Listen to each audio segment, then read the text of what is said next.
second mic check this time. Remembering that things turned out well. The last time I cushioned this bitch with Fluffy Vest, trademark. Fluffy Vest, favored by guerrilla sound engineers in Starkville and across southern Colorado. You are acting like Johnny Depp, doing from exponential potential to not being able to pay for the rental or even a bill from the den on the house. That for your mental. I've been through hard times too. The situation demand I bring the hard rhymes through. That's why I'm raw times too. Half past despicable, last man to bring it through. Fast rap to critical stats, analytical slap. Hey, we did it. We made it. It's January 2024, which means if you're hearing this, that means we have both survived Thanksgiving, Christmas, and New Year's, or as I like to call it, America's triple crown of suicidal ideation. I'm not being snarky. I'm glad you're here. We did it. What do we have to look forward to? Well, the first episode of the year for Breakup Gaming Society. It's a little too late, but I was doing what I can. Board games, booze, hip-hop. That's what we do.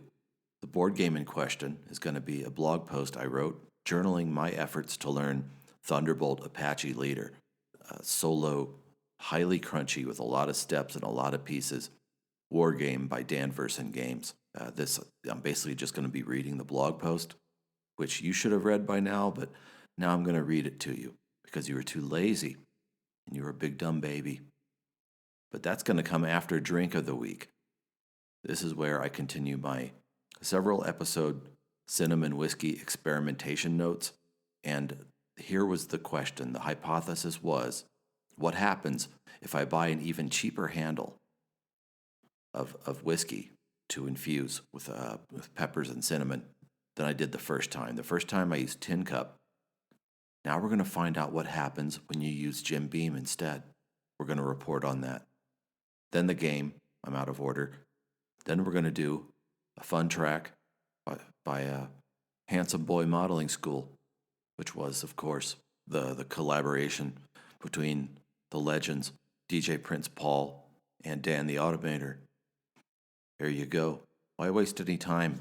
Here comes Drink of the Week. It's all serious biz, no time remains for the cattle defecation. You spitting right in this brain, what the Hey, it's Drink of the Week, Breakup Gaming Society, as promised. So, I've made no secret of the joy and satisfaction that infusing my own cinnamon whiskey at home has brought me. Situations being what they are, the question was, would a cheaper whiskey take to that cinnamon stick and that dried arbol chile and being, stuck in a jar and tightened up and basically left there for 3 to 5 days? What happens? Is it as good? Because, man, I have to tell you, this is gonna be the interesting touch to see exactly how transformational infusing stuff is. Because I will drink Tin Cup straight happily. I will not drink Beam straight. I mean, according to me and others who I will generously call volume drinkers, Beam really doesn't cut it neat or on the rocks. It's too sweet. Doesn't have the depth. It's fine as a mixer, although I am known to knock back some Devil's Cut by itself. Those few extra dollars and whatever they allegedly squeeze out of the cask walls seem to put it over the good enough to drink straight threshold. But I wanted to see, okay, same peppers, same amount of liquid, same amount of time. Did it overcome Beam's obvious deficiencies? And it did. It turned it drinkable. And also, if you don't go over to Breakup Gaming Society on TikTok, one night I got all happy and I ad-libbed myself a little hot toddy recipe. You can see it on there. Cinnamon Beam that you make yourself, and some honey, Earl Grey tea, and a whole clove.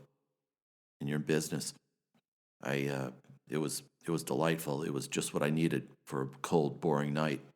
And it might be just what you need too. But so far, what it seems like is that the heat and the spice of the cinnamon and the arbol, it saves Beam. It was probably, what still probably wasn't as good as the Tin Cup infusion, but it turns Beam into a straight drinkable thing, which, as you know, is important for the creative, isolated, and budget-minded alcoholic. Now, enough of that. Let's get into some thrilling close air support action with Thunderbolt Apache Leader in Game of the Week, coming up next. It's all serious biz, no time remains for the cattle defecation. You spitting, writing, and spraying, what the So what I am going to read you now is the third entry of a series of blog posts I'm doing called Thunderbolt Apache Leader, a hapless squadron leader's journal or a hapless commander's journal. And this is number 3. There's probably going to be one more because when I finally finished my first playthrough, which took weeks because it was hard and I'm lazy, I'm probably going to recap it all. It'll probably end up being a quartet, but this is number 3. So, how about I just read it to you? Good? Yeah, I can hear you nodding in agreement out there. Learning Thunderbolt Apache Leader, a hapless commander's journal, part 3. Mohawk's inaugural high-altitude pass in its F-16 resulted in a cratered enemy a.k.a. unit. That guided 1,000-pound GBU-16 is a hell of a drug. Then rookie mistakes set in. Mohawk wasted a cluster bomb trying to take out 2 tanks. Then I blithely ended his movement right in the sights of an enemy chopper, which would have shot him down had I not equipped the bird with an ECM unit. That's electronic countermeasures for you rookies. Mohawk chuckled his way through several attempts at reprisal. Thor swooped in with his A-10's cannons to shred the chopper soon after. All this time, Grandpa was tasked with hunting a pair of command units, one of which he eliminated with a tidy volley of hellfires. But owing to more neophyte sloppiness in the commander's chair, that's me, I've also exposed the craft to costly potshots from another enemy chopper and an AA unit. Thor and Grandpa have accumulated stress points and taken hits to their pylons, which compromise the amount of effective weight they can carry in ordnance. This matters less to Thor, who still has a Walmart distribution center worth of boom boom slung under the wings of the A-10, but Grandpa's little Cobra only has 2 big punch munitions left, and his cannon efficacy isn't good enough to bank precious attack turns on. As I age, the more painful the gap between complexity and desire becomes.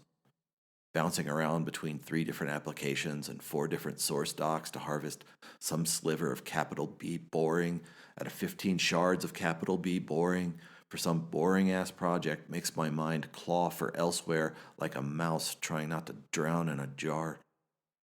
But last night, driven by the building tickle of finally feeling all the game's information and steps start to gel, I fought through it until I got into something resembling a flow.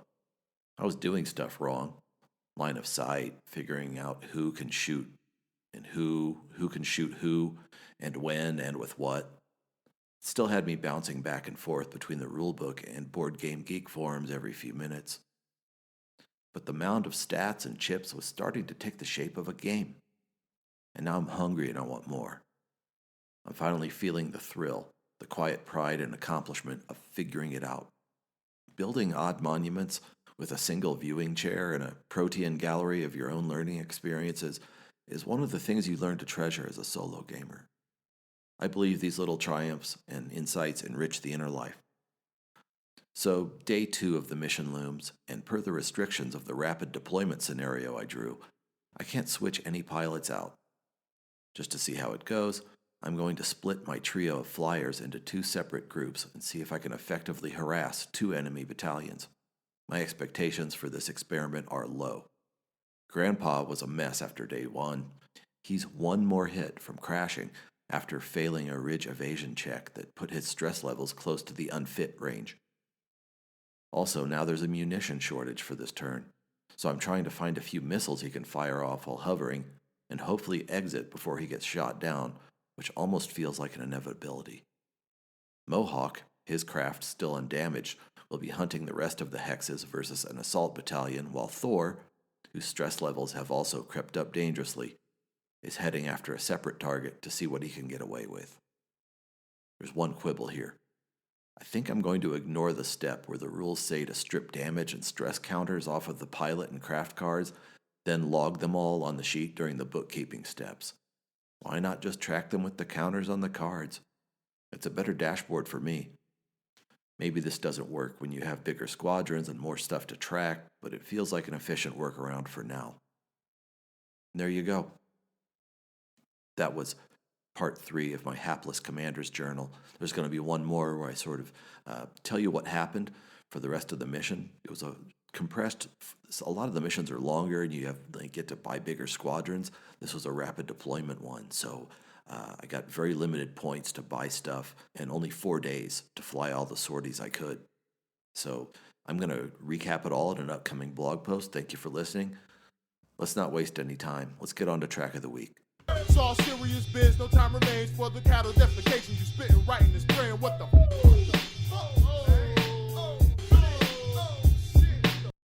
So sometimes I get wrapped around the axle trying to pick out a track for you because I want it to be devastatingly brilliant in every facet. But sometimes this obvious little trinket surfaces to the top, and I'm just like, this is going to be track of the week. It's Modeling Sucks by Handsome Boy Modeling School, which was a collaboration of Dan the Automator and Prince Paul. And I just like it. It's not much more than an interstitial track in between more ambitious things they did elsewhere on the album. But I just find it so satisfying and funny to listen to. It's a real basic beat with a big classical sample hooked over it. And I guess one or both of these guys must have loved the old Fox sitcom Get a Life, starring comedian Chris Elliott, who's about an energetic but not too bright slacker who lives in a room over his parents' garage. And one of the episodes was about Handsome Boy Modeling School, where he sends off to, he thinks he's going to be a star model. And Prince Paul and Dan the Ottoman brought down the walls of Byzantine. What am I talking about? No, Dan the Automator, they must have got a big kick out of this show too, because the whole album is studded with vocal samples of Chris Elliott doing scenes. And I've probably listened to this track 40 or 50 times in the last week. I don't know why. It's just satisfying. And the snippets they use of Chris Elliott expressing his disillusionment with being a male model and basically, getting scammed by a fly-by-night vocational school. It's funny. It makes me laugh. I don't know what's going on in January, but it's just what I needed. So I'm just going to play you the beginning of it. And, probably it's only a 2-minute song, but it's just one of the several gems where they just trust the simple comedic juxtaposition of the classical sample and these vocal samples. There's not much to it, but it's what's doing it for me. I'm in an odd mood, so here we go. A selection of Modeling Sucks by Handsome Boy Modeling School. Modeling just sucks. Modeling just sucks. Modeling just sucks. Modeling just sucks. Modeling just sucks. Modeling just sucks. I am a male model, not a male prostitute. Modeling just sucks. They made me take off my top. I am a male model, not a male prostitute. Modeling just sucks. They made me take off my top. I am a male model, not a male prostitute. Modeling just sucks. They made me take off my top. I've just about said everything I came here to say for this episode, so I just, if you get any brochures for modeling schools, ignore them, or you're gonna end up sounding like Chris Elliott did on that track. I appreciate you. I appreciate you listening. Until next time, may you fight long and well.